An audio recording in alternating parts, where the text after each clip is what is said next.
one of the great civilizations of the world, no matter how you measure it, in art, technology, wealth, military power, population, area controlled, or influence on world history. Their empire was the largest ever created in the Americas before the arrival of Europeans, ruling over 20 million people through a combination of military power and economic influence. The Inca called their empire Tawantinsuyu. That's Quechua, their official language, and it means the realm of the four parts. The empire was divided into four suyus, whose corners met at the capital, Cusco, in modern-day Peru. The tremendous success of the Inca was attained by harnessing and adapting the incredible achievements of the earlier peoples of the Andes, one of the 6 or so places in the world where civilization developed independently, where civilization as you know it, agriculture, specialized labor, cities, government, and armies, organized religion, was literally invented without the benefit of copying the example of some other nearby settled society. From earlier Andean civilizations, the Inca inherited the potato, first discovered and domesticated by Andean peoples thousands of years earlier and available in some 3,000 varieties suited to different altitudes and growing conditions, and each variety packed with a different array of nutrients. They inherited terraced agriculture, adapted to the steep sides of the Andes Mountains, which allowed these large varieties of potatoes, and in turn large numbers of people, to survive and to thrive. Inti was the ancient Inca sun god. He was revered as the national patron of the Inca state. According to Inca belief, Inti and his sister, Mama Quila, the moon goddess, were the parents of the Inca race. Their royal court was served by the rainbow, the Pleiades, Venus, and others. The founder of the Inca kingdom, known as Manco Capac, was thought to have been the son of Inti and Mama Quila. According to an ancient myth, Inti taught his son, Manco Capac, and his daughter, Mama Aclo, the arts of civilization. They were sent to Earth to pass this on to the many other peoples of the Andes. Inti gave Manco Capac a special golden staff and ordered him to settle where it would penetrate the rocky soil of the Andes. The Incas believed that this happened in the city of Cusco, a Quechua word meaning navel, since, as your belly button was the center of your body, Cusco would become the center of the 4 quarters of Tawantinsuyo. Every Inca ruler was considered to be the successor of Manco Capac and the living representative of Inti on earth.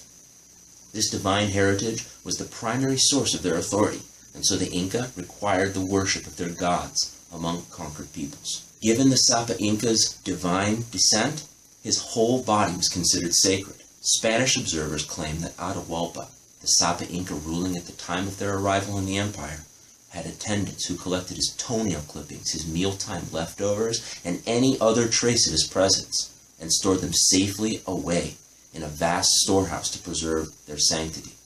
By the end of the empire, it was common for the emperor to marry his sister, for he could not produce a worthy heir with a mere mortal female. The ultimate expression of this imperial divinity was that upon his death, the Sapa Inca would be mummified and continue to live with his wives and royal attendants in his palace in Cusco, participating in religious ceremonies and the politics of the empire as if he were still alive.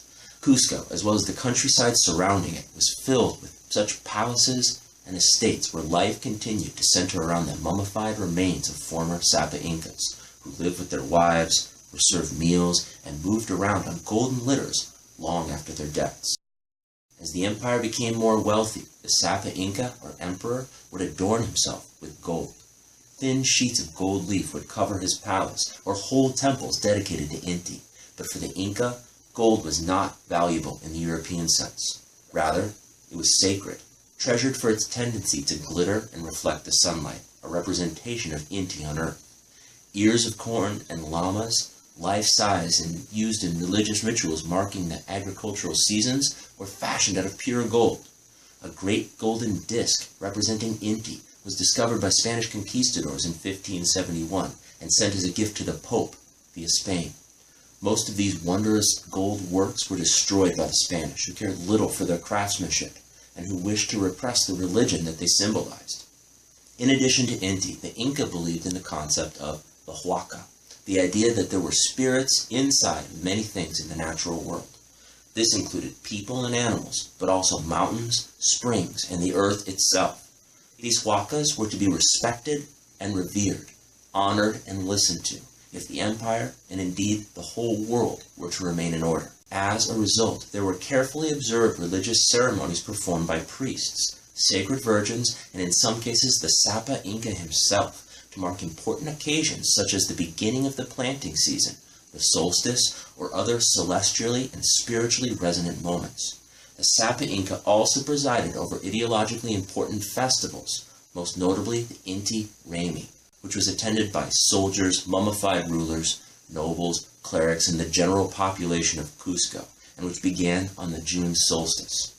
This important agricultural festival culminated 9 days later, with the Sapa Inca ritually breaking the earth using a footplow, a ceremony that recalled the mythological foundation of Cusco by Manco Capac. Inca civilization was a highly agricultural society, despite the sometimes harsh challenge posed by the climate and geography of the Andes. The genius of the Inca lay in unifying otherwise limited agricultural zones through the power of their strong, centralized state. They organized production of a diverse range of crops, from the coast to the mountains and to the jungle regions, a vertical archipelago throughout which they were able to redistribute the produce of different altitudes and biomes. The result was a wealthy empire, the likes of which the Andes had never previously seen. These achievements in agriculture could not have been possible without the centralized government of the Inca.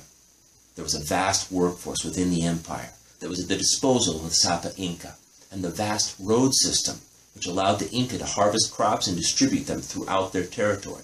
The Inca also constructed storehouses which allowed them to live through El Niño years, which brought unpredictable harvests, while some neighboring civilizations suffered.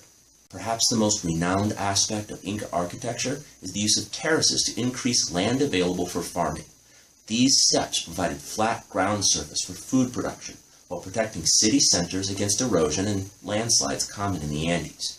The terraces were built to make the most efficient use of shallow soil and to enable irrigation of crops. The Inca had no written system of communication. However, they did have one of the most unusual systems of record keeping in all world history, the quipu. A quipu usually consisted of colored, spun, and plied thread or strings made from cotton or alpaca fiber. Quipu were used to store and transport information through a system of knotted strings that represented different digits based on the kind, color, and number of strings. Quipu Kemiaks, the accountants of the Inca Empire, created and deciphered quipu knots. They could carry out basic arithmetic operations using the quipu, such as addition, subtraction, multiplication, and division. Using quipu, they kept track of the mita. They also tracked the kind of labor being performed. They maintained a record of economic output and ran a census of the empire. The Inca road system was the most extensive and advanced transportation system in pre-Columbian South America.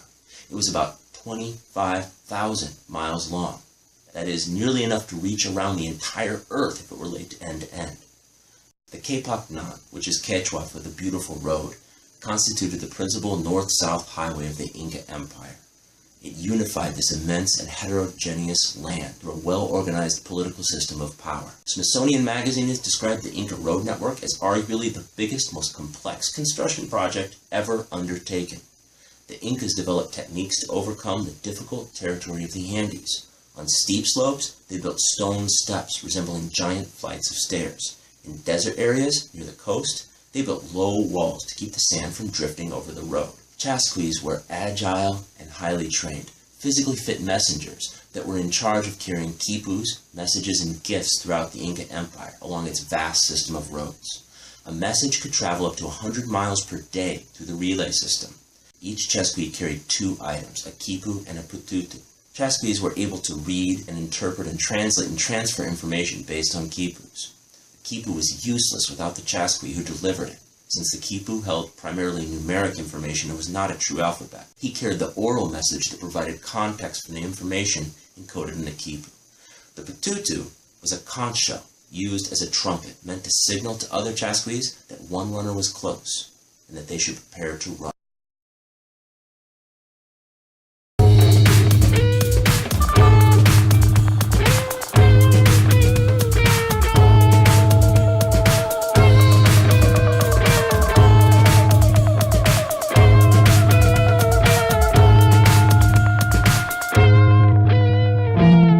Find out more about the Inca civilization at openendedsocialstudies.org, where there's a lot more to discover.